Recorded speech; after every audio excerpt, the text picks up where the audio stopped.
Today's shir is it's actually going to be a continuation of the series that we've been doing, but we're going to combine it with Purim and maybe a little bit of an introduction into Pesach. So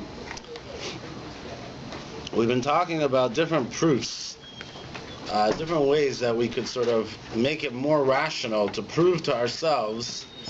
Better than proof is the better word is evidence, different evidence that we could come up with that there's Hashem exists and that there's a Torah and that it's all true. So one of the proofs that's brought down is in a Ramban. And the Ramban is at the end of Parshas Boy, and it's a fascinating Ramban. And this Ramban will also bring us into talk a little bit about Purim. So the Ramban says like this. And now, I'll tell you a klal. This is a generalization for the reason of many mitzvahs. Where is this on the page? It should be underlined. No? Okay, it's like 4 lines down. Yours is underlined. Yeah. Right here. Got it. It's about 4 paragraphs down on the right side. It starts with V'ata. And now. I'll tell you a generalization for the reason for many, many of the mitzvahs.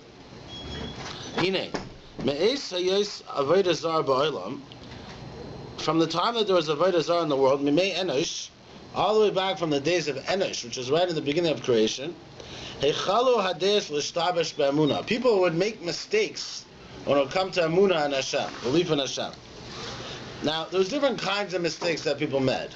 Mehem koifer be'ikr. Some people would say koifer completely. They would say ki ha'olam kadmon. The world is always been around, like we discussed. A static universe. The universe was never created. It was always here.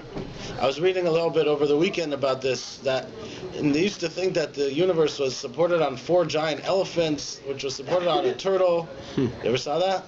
There's a whole picture of it. How the world came about was a question for them. You know, they also had a question of how did the sky stay up there? So there was 4 pillars at the 4 corners of the world that held up the sky. What was the turtle standing on? I don't know. And if you kept going, you would actually fall off the world. And this was their vision of the world. So, and it was static. It was always there. It was never was created and never could go away. It was always there. So that's what people thought. They denied Hashem. There's no Hashem. So that was one level of kfira. That was one level of denial. Complete denial of God. Now, there was another level. They also have protests. There were those who denied his individual knowledge. And they said, how does Hashem know, and is there knowledge in God? What does that mean? Now Hashem doesn't know what's going on down here. He created the world, and he basically left it. But there are others, so there's one level there's no God. Another level there was a God, but he has no idea what's going on down here. He's up there, we're down here, nothing to do with each other. There was those who agreed that Hashem knew, but they denied that he had any control. So he knew what was going on down here, but he had no connection to it. He couldn't get involved. He had no involvement, is a better word. There's no punishment, there's no reward. Everyone does whatever they want, and that's it. Hashem left. Now, so those are the 3 levels of kfira, the 3 levels of denial. And when Hashem wanted a group, a nation, or an individual, and he would come along and make a wonder by changing the natural course of the world, what would that do? That one action would by itself wipe out all the other actions. Why? Because if there's a moifis that goes keneged the teva, right? So if If everything in the Teva stops and changes and goes keneged itself, that means that there's someone who created it, right? Someone who created it, and knows what's going on over here, and is involved in it. And is able to change it. So all he has to do is one time to change the nature, and boom, that shows us that there's all three of those ideas of denial are out. Like it could be a one-time event, and then he goes back to being. But who did it? Who did it? No, I'm saying for those who believe that God does not intervene, That's not what it means. That's not what it means. That's not what it means. That's not what it means. That's not what it means. They believe he's not able to. Not what you're saying. Not that he doesn't do it. We also believe he doesn't do it. On some level. That's not true what I just said, but on some level we believe he doesn't. He lets the world run its course in many levels. Right? That's not the question. The question is if he's able to do it. So one time he has to do it, shows he's able to do it, he created the world, and he knows what's going on down here. But there was a form of Avodah Zarah that said that he created the world and separated himself from it. Right.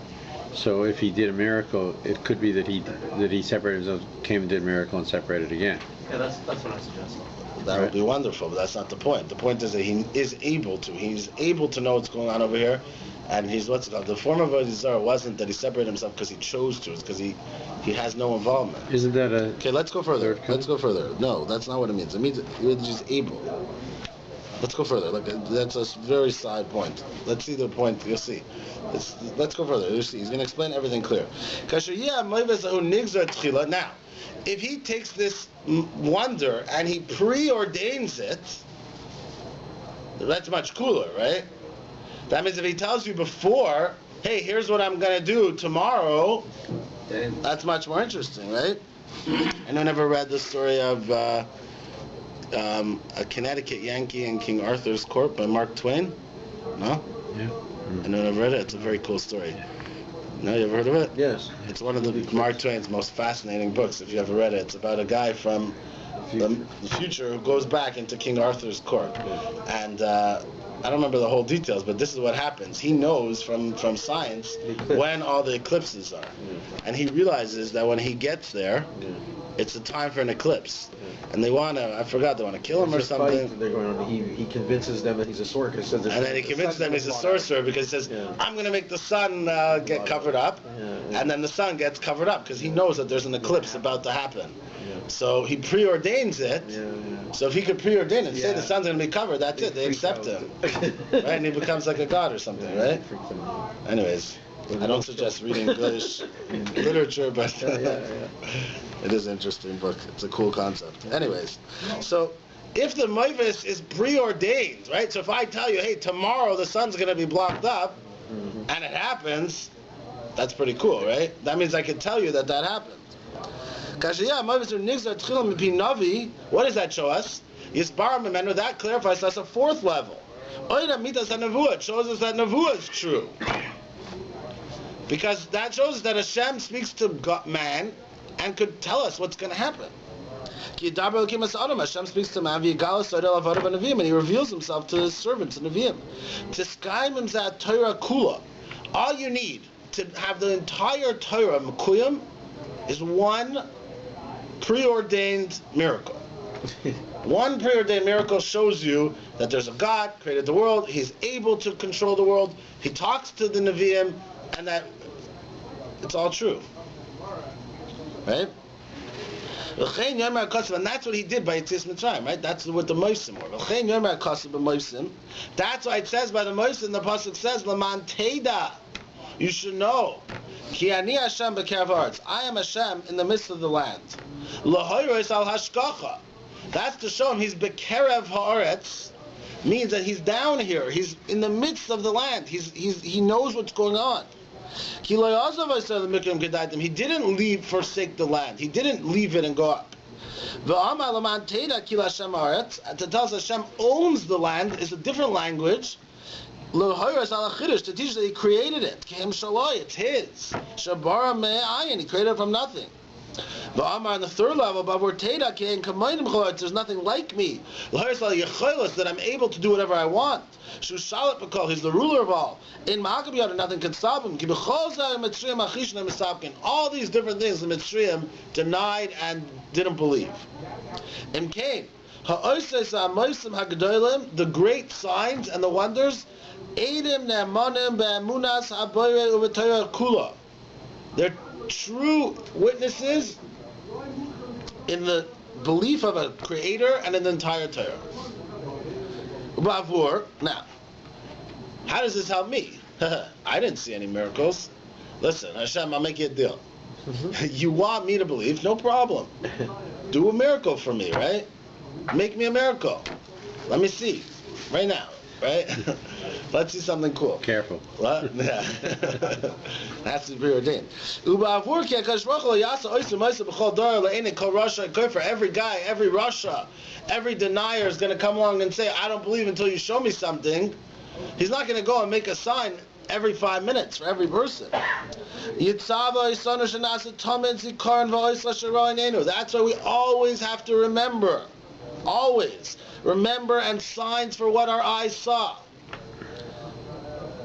Right? We mentioned last time. It says in the pasuk, in the first of the Aseret Hadibros, Anoichi Hashem Alekecha, Asher Yitzeicha Meretz Mitzrayim. In fact, the Kuzari, the Even Ezra, others, why does it say, I'm Hashem, your God, who took you out of Mitzrayim? Let it say, I'm Hashem, your God, who created Shemayim V'aretz. It's a much greater thing. And the answer, one of the answers, there's a number of answers given, but one of the answers is because how do we know Hashem created Shemayim V'aretz? We didn't see it. We believe it, we can see evidence, but we didn't see it with our eyes. But you saw it with your eyes. You saw me Mashana the Teva. You saw me overturn all the rules of nature, not just one time. Every rule of nature, preordained. You saw me split the Yam Suf. You saw me put fire and water together in hail. You saw me all of a sudden wipe out all the people. You saw me do so many miracles that were completely keneged. The Teva, make darkness. I could see, you can't see. Right? Blood, we could drink from one thing. It's water, and for you it's blood. You saw me totally intervene in the entire nature, so you know I'm Barasi Shemayim V'aretz. And that's why it says, one of the reasons, because that's the Eidos Ne'emanim on Bria Shemayim V'aretz. And that's why we have to always remember and always have signs. That's why everything we do, right? We spoke once also, I don't know if people heard this or not, but I gave a shir once from the Minchas Chinuch. He wants to know, why is there so many remembrances of Yetzias Mitzrayim? And he says a certain answer. But another answer, which is based on this Ramban, is because it's so important. It's so fundamental to always remember, to constantly keep in mind Yetzias Mitzrayim. Constantly. Because this is the foundation of all of our Emunah. But anyways, going back to the evidence, right? So what's the evidence? How does this answer to us? We didn't see it. Because the Hashem told us to constantly remember it and tell it over, and to give it over to our children, and their children to their children, and their children to the end of days. It's such an important point that Hashem commanded us. Have a Seder night. Teach it to your children. Make sure your children teach it to their children. And if you look in the not from world, all of a sudden, Pesach, Seder night, so many people who aren't from in so many other areas, when it comes to the Seder, they clean for Pesach, they buy Manashevitz, right? They're all of a sudden, they're so from, because the Seder night is so deeply ingrained in us, because it's such a fundamental of the entire Emunah, of the entire Torah, because it's given over father to son, father to son, father to son. And the evidence is there, right? How do we know that there was someone named George Washington? Is it true? Mm-hmm. Abraham Lincoln, Napoleon. How do we know that these people exist? It's a historical fact. It was given over from person to person. It's documented in a number of sources. It's given over. We can never prove something 100%, but if it's given over in so many different countries and so many different lines of being given over, so therefore that's a story that shows us that it's a fact. There's an interesting Gemara. It happens to be a Gemara Megillah. It's not really so connected to the Gemara Megillah. It's not really so connected to Purim, but it's interesting Gemara. The Gemara says a story, which we know. The Gemara says like this: Ma'aseh b'Talmi HaMelech. There was a story with someone named Talmi HaMelech. Shekines Shivim v'Shnayim Zakenim. He gathered together 72 Zakenim. V'Chnisa b'Shivim v'Shnayim Batim, and he put them into 72 separate houses. L'gil Lehem Amakin, and he didn't tell them why he put them together. V'Nichnas Eitzel Kol Echad V'Echad, and he went into each one separately. He took the 72 greatest sages of his time. V'Amalem Kasuli Torahs Moshe Rabchem. Translate the Torah into Greek. And they made a few changes, whatever, won't get into it now, and they all made the same changes. That's the story over there. This is a very famous document. What's it called again?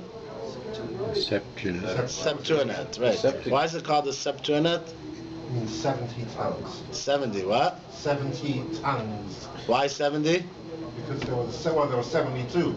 70 languages. Rabbis. Right, but anyway, I think so. But anyway, so what does that document do for us? You know, that document was a terrible time in history, but Rabbi Miller says, what does that document do for us? That puts us back. If you have any problems with belief, that document puts us back to when in history was this? Talmud Melech. When was it? About 300 BC.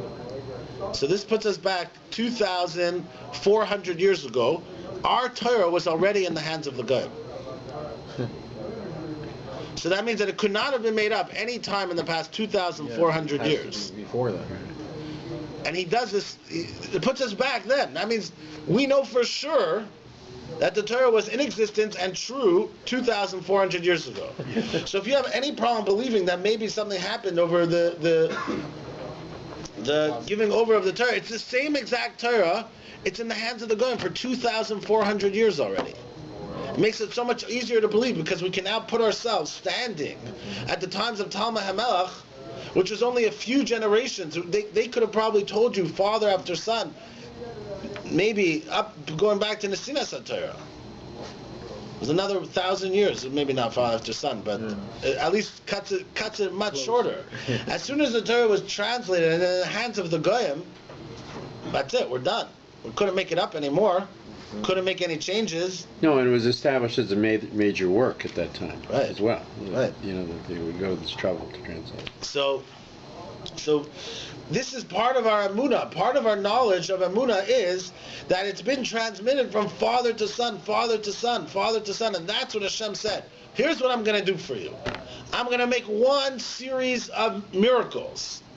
And that one series of miracles is going to show you that I created the world, I control the world, I'm able to change the world, I know what's going on in the world, that I could talk to people and preordain things. I'm going to show you everything one time, and that's it. You got to use that forever. Pass it on, write it down. I'm going to reveal myself openly. That was Yetzias Mitzrayim. That's one of the aspects of Yetzias Mitzrayim. And that's why it's so important for us to pass this over to our children and to continue to pass it over to our children, because it's the foundation of all of our emunah. Our entire emunah, our entire belief system is based. How do we know? Because of Yetzias Mitzrayim. And that's why it says, Anochi Hashem Elokecha, not Asher barasi Shemai Baretz, Asher Tzeitzis Asher Tzichem Eretz Mitzrayim. I took you out of Mitzrayim. Because that is the proof.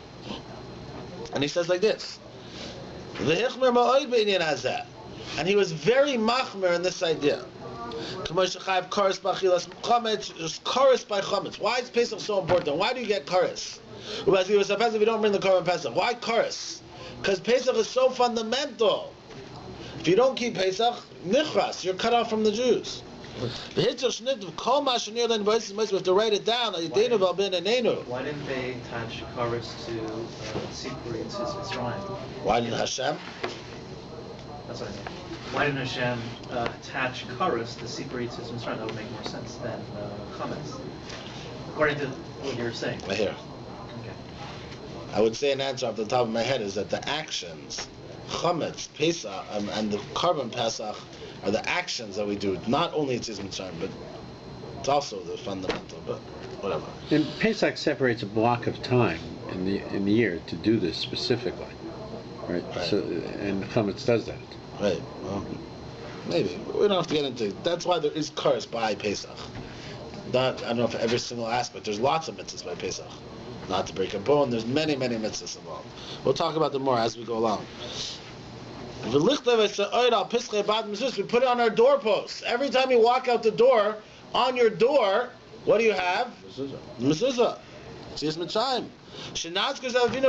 We should mention every morning and every night in Shema. We get into the details, right? The bracha after Shema, say Mitzrayim, right? We talk about Yetzias Mitzrayim. We talk about Kriyas Yamsuf.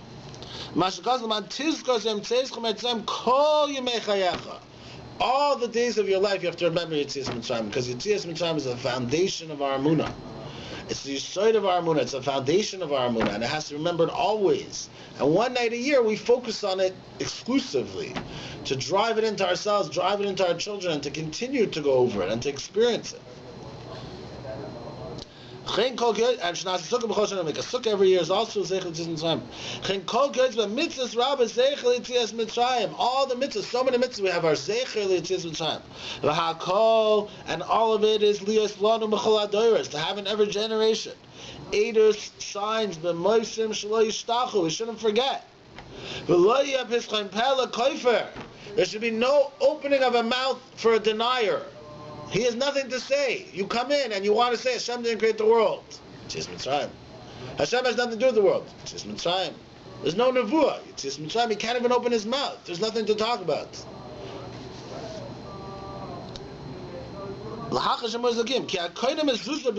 Listen to this. When you go out and you buy a mezuzah for one zuz, nowadays $40, right? $60, whatever it is. You buy a mezuzah for one zuz. The color of Pischa, and you put it on your door. And you pay attention to it, you're admitting that the world was created. And Hashem knows what's going on. And then He's involved, He's able. You're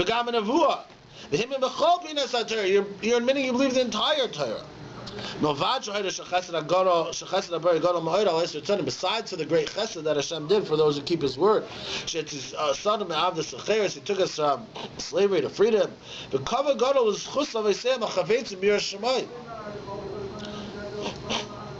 Okay, so let's jump down to the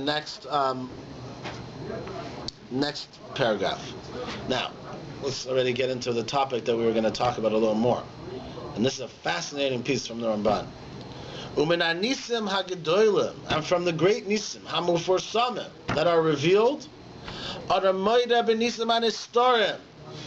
we're able to see the hidden miracles.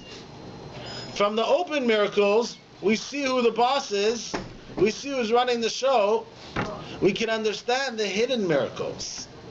Not always is Hashem going to come along and change the course of Teva. But what we have to understand is that Teva, nature, is Naish. It is Moisim. It's Kuloi Naish. It's Kuloi Moisim. And that's what we've been talking about the past little while. Paying attention to nature and seeing in nature, seeing the miracle in nature. I was reading a little bit of fascinating things over Shabbos. There's a very interesting book by somebody named Rabbi Zamir Cohn, I think. Anyone ever saw it? Put out by Hidabrut. We had Rabbi Chaimowitz here last year after Shavuos. Right? I still have the check for him. I asked him where to send it, but he said he's coming soon. But I don't know. I still have it in my drawer. One day maybe. So he came here to collect for Hidabrut. It's a fascinating place. If anyone wants to take a look, it's a website. They put out television programs, real high quality television programs. If you watch their stuff, it's very, very cool. Most of it's in Hebrew, but they have a number of things in English also. And they talk a lot about believing in Hashem and all kinds of ideas of Judaism, but it's on like real television quality, and they have thousands of viewers, and none from Jews, because it's good. It's real stuff. So Rabbi Zamir Cohn is the main lecturer, I think, or one of them, and he put out a book. What's it called? The Science Revolution or something? Some revolution about Torah and science. And it's a big book. Pictures, very cool book. It's all about the way science is starting to discover things that the Torah knew. Yeah, it's when you get to a shit. Oh, I have that book. That's Yeah. great, that book. I suggest that to anybody. It's an awesome book. For the really cool. snowflakes, when you talk to them green, they don't look right. Very, very cool. So he talks about many fascinating things in the Bria. Yeah, the revolution. And he says this, take a look at this. Take a look at this Ramban, and then I'll point out some cool things he says. The last paragraph on the left side. From the open miracles, and before some that are revealed, a person could admit to the hidden miracles. This is the foundation of the entire Torah.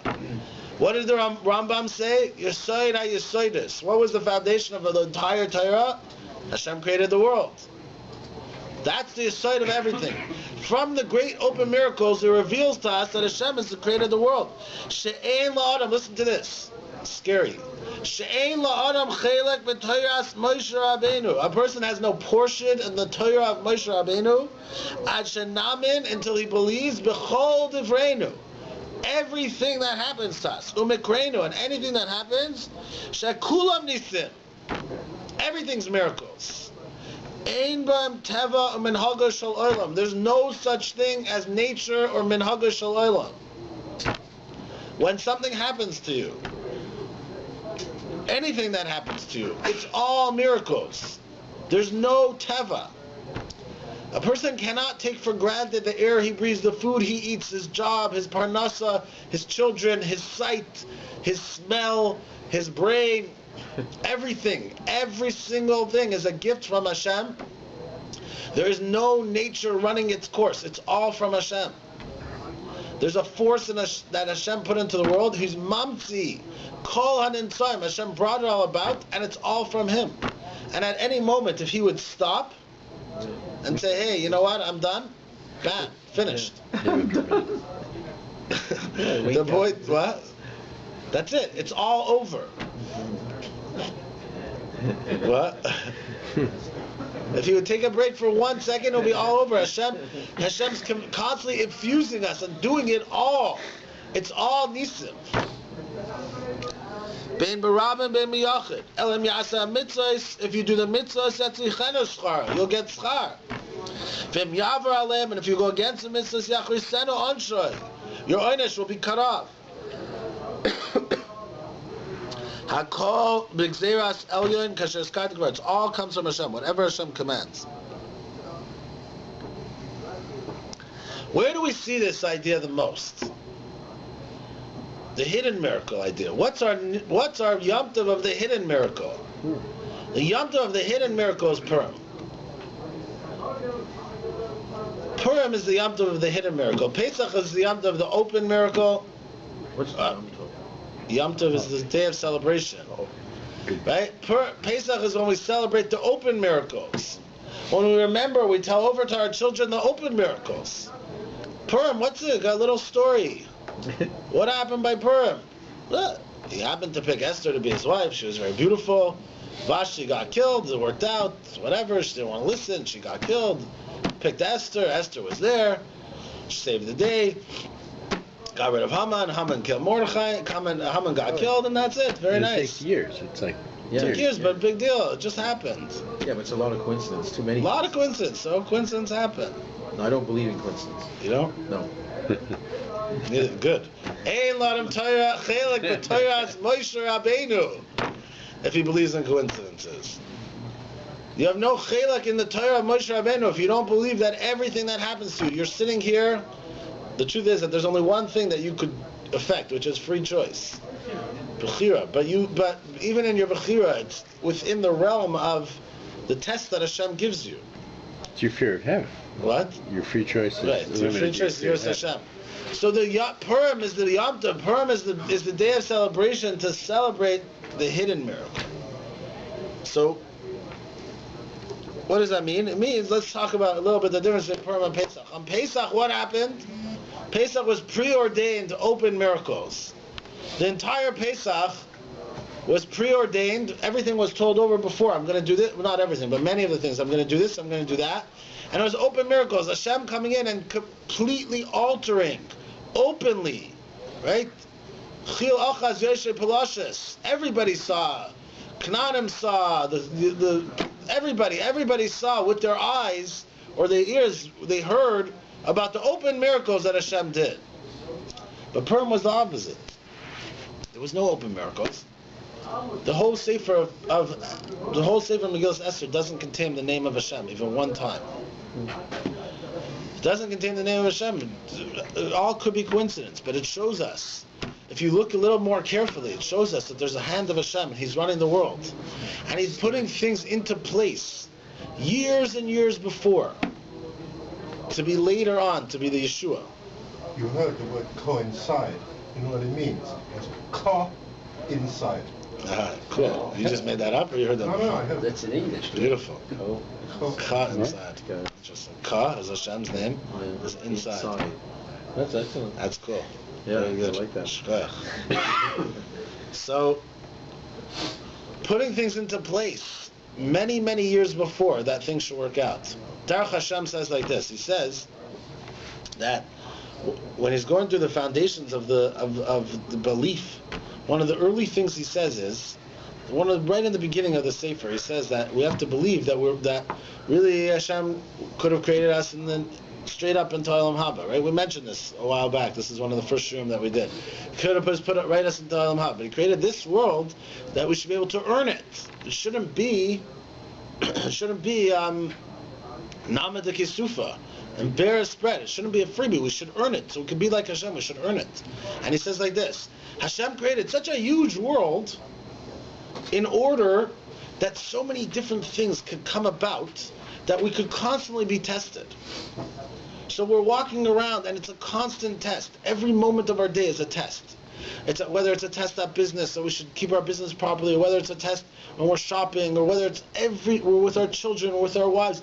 It's a very complicated world with so many different factors: earthquakes, tsunamis, nuclear meltdowns, right? Who knows what's going on? Revolts. It's all pieces of a puzzle coming together in different ways to test you, to test me, to test him, to test every single one of us in our own individualized tests, not standardized tests. Each person, right? They have this thing in schools now. It's called EI, differential instruction. Anyone ever heard of it? Next time they're very into it. It's called differential instruction. Every kid has to be taught on his own level. You can't just teach a whole class. Each person. Hashem has the ability, because of the fact that the world is so large and there's so many different things happening, there's so many different factors, putting things into place for the next thing. Many years later, who knows what's going to come about because of all the changes that happen. Sometimes it's a little more open in front of our eyes. Countries topple within 2 weeks. And sometimes a little less open in front of our eyes. But things are always being put into place, and that's on the big scale. And on the little scale too. Little things, a child getting sick, a person having a challenge, a test, losing a job, who knows what. Everything is putting into place for your next Nisayon, your next test, next challenge, your next challenge. Always being challenged, constantly being challenged. If someone bothers you, you don't like a person, that's a challenge. It's all challenges, it's all growth opportunities. And that's why the world is so big. And that's the miracle, that's the lesson of Purim, and that's the idea of Purim for us to understand. I'll tell you some of the interesting hidden miracles that happened by Purim, just a few of them. Who was this Achashverosh? Where did he come from? Is it Xerxes? Who was Xerxes? Let's just call him Achashverosh. Who was he? Yeah. Right? Xerxes, Achashverosh. Where did he come from? Who was he? He was not from royalty. That's right, you told me. What's the significance? Achashverosh was a guy who came in not from royalty. He married Vashti. He bought his way into the Malchus. He bought his way into the Malchus, and he was able to come up and to overtake the Malchus. Okay, so who cares? What's the difference? The difference is, according to Rabbi Brevda has a whole share about this. It's a fascinating book. If anyone can get a hold of it, I have it, but right now it's packed away. But it's a little yellow book. There's a few other guys in the call, and he has a couple tapes. If anyone could get a hold of a Brevda on Purim, I guarantee you it will completely and totally change your entire Purim and maybe your life. It's unbelievable. And he says like this. The Hebrew Sefer? It's in English. What's it called? It's a little pamphlet from a Brevda. He has a Hebrew Sefer also. It's called Kimu V'Kiblu. And then there's some tapes that you could pick up. I actually think I have the tapes. which you can pick up somewhere. Look online, Google it, Rabbi Brevda, B-R-E-V-D-A, and then see if you could get a hold of his Purim shiurim. He has shiurim on lots of different things that are unbelievable, but Purim is just out of this world. He has and there's a book written, and it's fascinating. And he talks like this. He says, "What's the significance of Achashverosh being someone who had bought into Malchus?" And it's a Gemara. The Gemara tells us this. What's the significance? The significance is that he had a inferiority complex. He wasn't a king. He had an inferiority complex, and he constantly had to prove himself. What's he doing, making all these feasts? This is from memory, by the way, so hopefully I'm saying it right. Malbim says the same. Malbim says the same thing. Well, the Rebbe book is taken from the Malbim and the Goin and a few places. I'm not saying he made it all up himself. What's he doing making all these feasts? Why is he making all these feasts? Because he had an inferiority complex. And because of that, he's busy trying to please everybody. And what does he say? Lasus kurtsoin ish v'ish, to do everyone's will. But we all know, you can't be a king and please everybody. What happens when you try to please everybody? Well, what if I want to kill you? Then what happens? You please me, you please him. You can't please everybody. It's impossible. Because people's pleasures don't always coincide. And therefore, he had an inferiority complex, and this was one of the foundations of the whole Purim story. The whole idea that he killed Vashti. How could he kill Vashti? Because Vashti sent him a message. There's a fascinating vart from the Vilna Gaon over here. The Vilna Gaon says like this. The Gemara says, the pasuk says like this. The pasuk says, the Malka Vashti did not want to come, but Dvar Melch to listen. The king said to come, right? What happened? Rabbi Shia mentioned it yesterday for those who were here. The difference between Jews and Goyim. What happens when Jews have parties and get a little bit high? They say Divrei Torah, Divrei Tishbachos. That's what Purim means. You get high, you say Divrei Torah and Divrei Tishbachos. What happens when the Goyim do it? B'yoyim Hashvi, K'toiv Lev HaMelech B'yayin. The Gemara says, why was it Yom Hashvi? What, until now he wasn't drunk? He was drunk the whole time. Amarava Yom Hashvi Shabbos Haya. It was Shabbos. Yisrael was also drunk. And it was showing us that there are two people having parties and being drunk. And let's see the difference between them. What happens when Yisrael is Eichel V'Shaisim? Maschilim B'Divrei Torah B'Divrei Tishbachos. They say Divrei Torah, they sing Zmiris. Every one of us hopefully sings Zmiris by our Shabbos table. Singing Zmiris to Tishbachos to Hashem. It's the foundation. It's so important. But the Goyim, they eat and they get drunk. They talk about low things. What happened? The women from Mordy are more beautiful. Parsi is nice. The Persian women are more beautiful. Achashverosh said, my wife, Parsi, she's neither of them. You want to see her? Could you imagine? This is the king. And remember, he's only the king because he bought himself into it, but she's the Malchus. Yeah, and he's going to tell her to go and undress in front of everyone. You want to see her? You want to see how beautiful she is? Is that covered a Malchus? I'm like, yeah. But only if she's undressed. Otherwise, no. Now, listen to what happened next. But Tamayna Malki Vashta. She didn't come. Right? So the Gemara says, why? Michti, she was a priestess. They both were trying to accomplish the same thing. She also wanted this. My time so why didn't she come? She had tzaras. She had a tail. And that's why she didn't come. But listen to the next words. The king got very angry. And his anger burned in him. And the Gemara says like this. Why did he get so angry? Why was he so angry? She didn't come. Why was he so angry? Amarava, listen to this, unbelievable verse. She sent him a message. Bar Aharaya da Abba Abba, the stable boy of my grandfather. I'm sorry, the same word of my father. My father would drink 1,000 barrels of wine, whatever, and he wouldn't get drunk. Bahu gavra ishtadei b'chamrei. And you get drunk from a little wine. We're drunk, we're crazy. You tell me to come here and get undressed. You drunk? Stable boy what you are. Fact of Vilna Gaon, how did the Gemara know she said this? Yeah. How does she know? How does the Gemara know that Esther said, that Vashti sent this message to Achashverosh? Who recorded this? Yeah. So Vilna Gaon says like this, because it says in the pasuk, "V'chamasoi bara boy," and his anger, chema, it says Vayisav v'melech Mordy. He was very angry, and then it says v'chamasoi, and his chema burnt inside of him. So Vilna Gaon says like this, and this is a very important point when it comes to the midah of sinah. By the midah of sinah, by the isser, it's the isser in the Torah. You're not allowed to hate your friend. What does it say? Bilvavecha. You're not allowed to hate your friend in your heart. And there's a big machlekes in the Rishonim. Why does it say in your heart?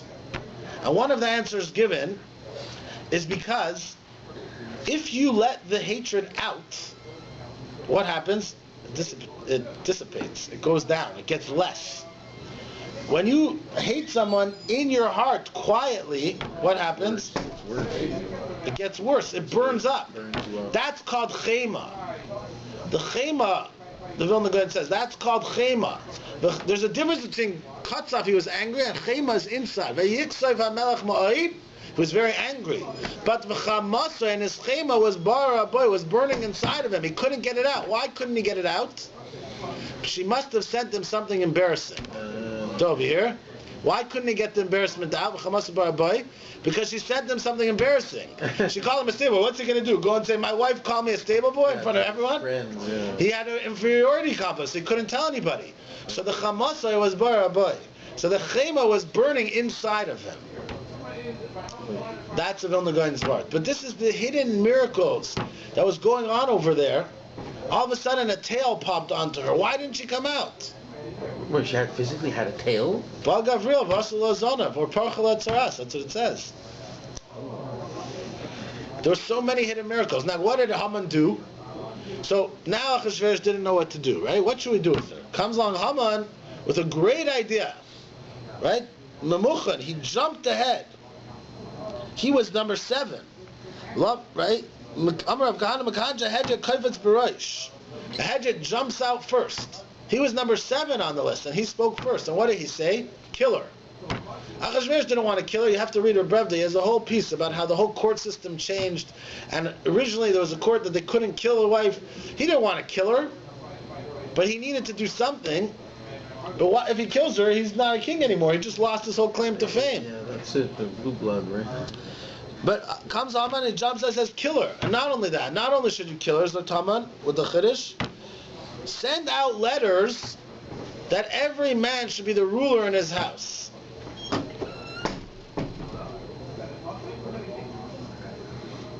Amar Rava says like this, if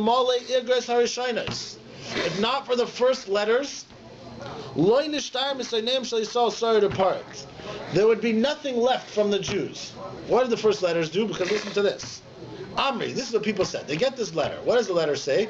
Every man should be the ruler in his house. What's this business? He said that every man should be a ruler in his house. Pshita. Well, obviously. Afilu karcha. Even a karcha. What's a karcha? Yeah. A barber or bald guy, I forgot, right? Even this guy, Bebese, Pardash Leavi, in his house, he's an officer. Every man's the king of his house. I hope so, right? So, in the olden days. Take that off of kosher to boss. No, because the queen says so. Which, by the way, fell in Purim, the first one. It's very interesting. No, who founded it, It's 2 Jewish women. So he says, if not for the first letters, everyone would have been killed out. Why? Because when the second letters were sent out, they would have acted on them much faster. The second letters were sent out that said, kill all the Jews. But because they had just got earlier level letters, And those letters made no sense to anybody. Every man should be medaber kol shaynamai, that the house has to be run by the man, and that's obvious to everybody. So then the second letters were disregarded. They weren't given as much attention because they didn't look at them. These are some of the hidden miracles that happened. And right. Very good. So these are some of the hidden miracles that happened by Purim, where Hashem was guiding the course of history much, much earlier, years before, putting the cogs into place. All of a sudden, Achashverosh has inferiority complex, so he makes a party. Why did he make a party? Just to prove to other people. And by the party, he wanted to do Kurtzain Ish V'ish, to do everyone's will. What happens when everyone's will is to bring out your wife? He has to do it. But it's not her will. But he's stuck. How could he not do it? He had big signs up. Everyone's will be done. And they want to bring out Avashti. Now the will is against someone else's will. Brings it out. She doesn't come out. She sends him a message, a hidden message, putting him down. Haman. All of a sudden, Haman's there because a whole nother story. Haman shouldn't have even been there. A whole nother story. Haman jumps ahead and says, kill her. They kill her. And then they send out these crazy letters, and then that puts Esther in there, which is a whole miracle by itself, that an old Jewish lady somehow won that he gets another idea they should have a beauty pageant, and the old Jewish lady wins, and that she's the one who's there. All the hidden miracles that were put into place way before the Purim story even started. This is before Haman went to Achashverosh, before the decrees, before he even did a lottery. Already things were put into place with Esther in the palace. Already things were put into place for the Yeshua. This is what's called HaKadosh Baruch Hu Hiktim Refuah L'Maka.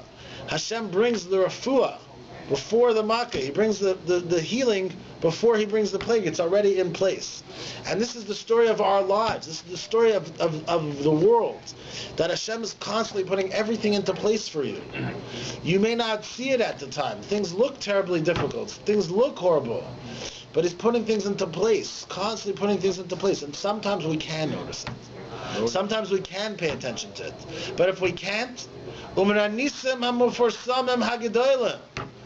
the great and open miracles of Yetzias Mitzrayim, from those miracles, we could come and look at the hidden miracles. And we could look at the hidden miracles and we could see through the open miracles shows us what's going on in the hidden miracles. Shows us that everything that's happening in nature, everything that's happening is Hashem putting things into place. And this is in our individual world, in our little world. Just one more fascinating idea from the Megillah. Just for everyone to remember always, this fascinating idea. Esther says to Mordechai, should I go in? And Mordechai says like this, Umi idea, and who knows? If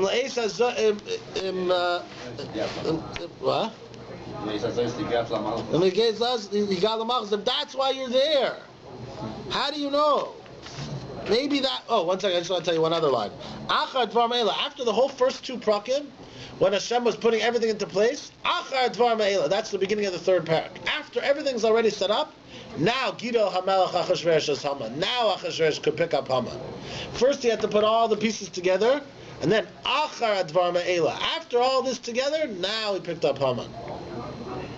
So he says like this. Mordechai says to Esther,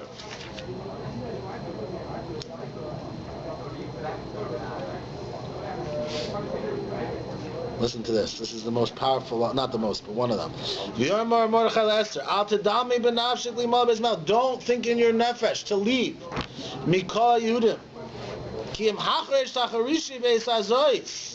If you will be quiet at this time,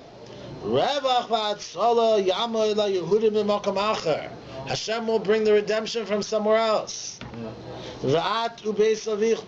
And you and your father's house will be lost. Umi oidea, and who knows? If that's why you got the malchus. All the times we have opportunities in our lives. We don't know why Hashem put us into certain situations. We don't know why Hashem put us. Why do we live in Thornhill? And why do we have this job? And why do we have this wife? Or everything that we have.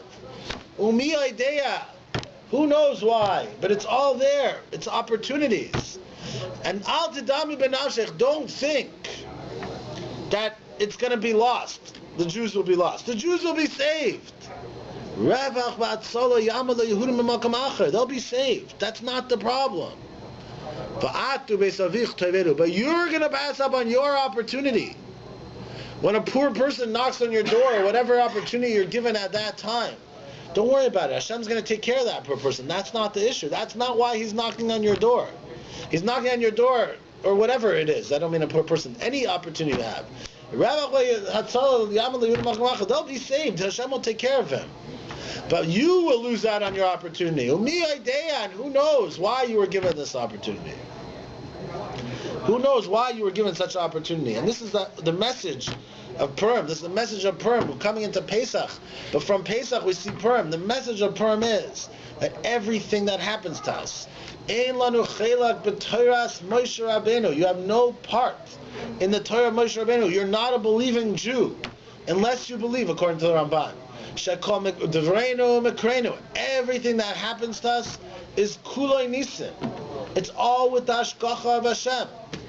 If you do good, you'll get schar. And if you don't, then you'll be punished. It's all with a cheshbon. Everything that happens, nothing is by chance. Nothing is coincidence. Maybe it is coincidence, depends on coincidence. Nothing is by chance. Everything is worked out and preordained, and Hashem has it all worked out. Thank you.